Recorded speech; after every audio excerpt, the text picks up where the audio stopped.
Olen Timo Mustonen, Hämeen TE-toimisto, Hämeenlinna. Meidän toimintaa Hämeenlinnassa on se, että Hämeen TE-toimistohan ulottuu Forssasta Lahteen. Meillä on yhteensä nykyään noin 300, lähes 300 työntekijää.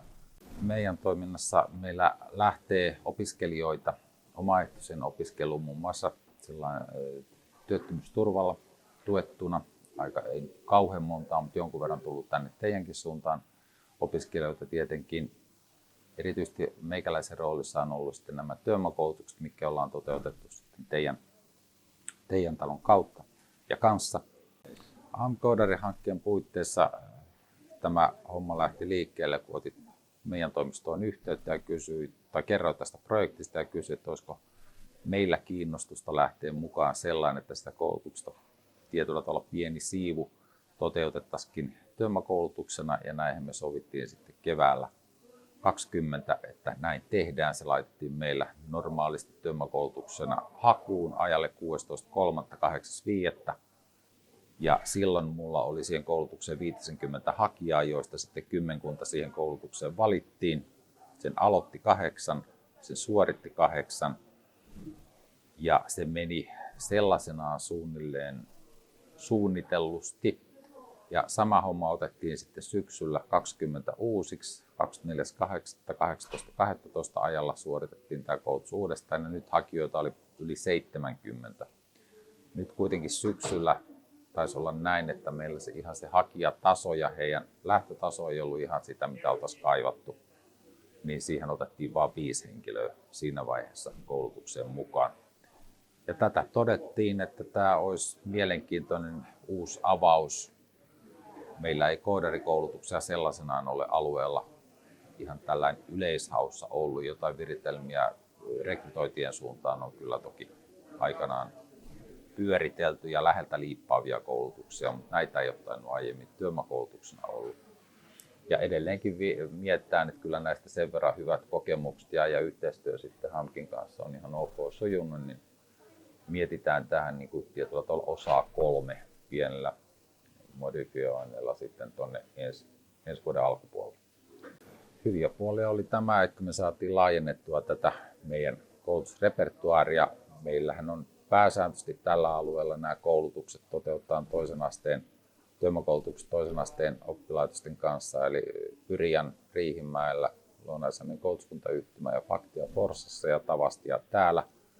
Ja silloin tällöin muitakin kouluttajia, esimerkiksi yrittäjäopisto on meillä ollut täällä koulutuksia järjestänyt. Meillä esimerkiksi sitten tällainen korkeamman tason koulutuksia, niin niitä on vähemmän järjestetty.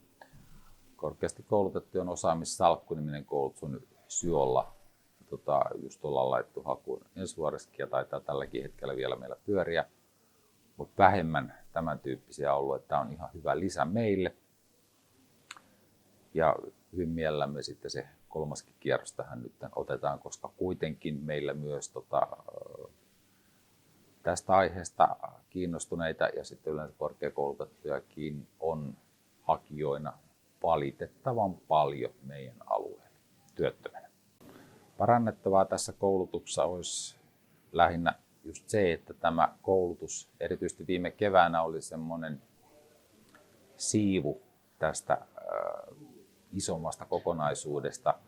Ja sitten meidän kannalta, kun me ollaan tietenkin ensisijaisesti ja erityisesti kiinnostuneita koulutuksen vaikuttavuudesta, eli siitä, mikä on konkreettisesti henkilön koulutuksen suorittaneen tilanne tasan tarkkaan 3 kuukautta koulutuksen päättymisestä, eli käytännössä ensimmäisen koulutuksen jälkeen niin 8.8.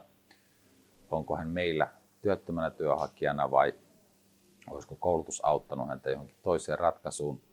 Se on se meidän ensisijainen niin kuin pointti. Siinä kevään koulutuksessa just tosiaan 8.8. se tilanne oli se, että 3 henkilöä meni muuhun koulutukseen, 1 rakennusmestariksi, 1 alan jatkokoulutukseen, 1 johonkin muualle. Ja 5 henkilöä oli työttömänä, jotka toki, josta 2-3 meni myöhemmin töihin ja 1 meni muuhun koulutukseen. 1 oli työttömänä tällä hetkellä. Pitkällä tähtäimellä vaikuttavuus oli ihan hyvä, mutta se meidän kriittinen 3 kuukautta nyt ei kauhean hyvä tuossa ollut. Ja syksyn koulutuksessa tilanne, kun se päättyi 18.12, niin oli sitten siellä maaliskuulla, että 2 oli työttömänä niistä 5. 1 oli mennyt muuhun koulutukseen, 1 oli alan työssä ja 1 oli työvoiman ulkopuolella heistä. Ja se huono puoli varmaankin tässä, tai tavallaan huono puoli oli se, että koulutus ei sisältänyt erikseen työssäoppimisjaksoa, mikä olisi voinut auttaa siihen työllistymiseen tai jotain projektityötä jonkin yritykselle, eikä siinä ollut sitten sisällään tämmöistä jotain työhakuun liittyvää osioa, pientäkään osioa siinä, vaan se oli niin kuin tosta tohon ja se ei sitten just tähän meidän kannalta olennaisimpaan juttuun, eli vaikuttavuuteen ei hirveästi auttanut. Yleisfiilikset koulutuksesta, kokonaisuudesta, erityisesti kun nämäkin katsoo, onhan nämä ihan siedettävät nämä tulokset, koska sitten meidän työvoimakoulutuksessa viime vuosi kokonaisuudessaan oli historiallisen huono johtuen, siis vaikuttavuudelta huono johtuen varmasti tietysti koronasta. Kyllähän se tässäkin on vaikuttanut ihan samanlainen. Mutta yleisfiilis oli sellaisena hyvä ja teidän kanssa sitä yhteistyötä. Siinä ei ollut mitään niin kuin isompaa valittamista ja toivotaan, että sitä jatketaan sitten myös jatkossa.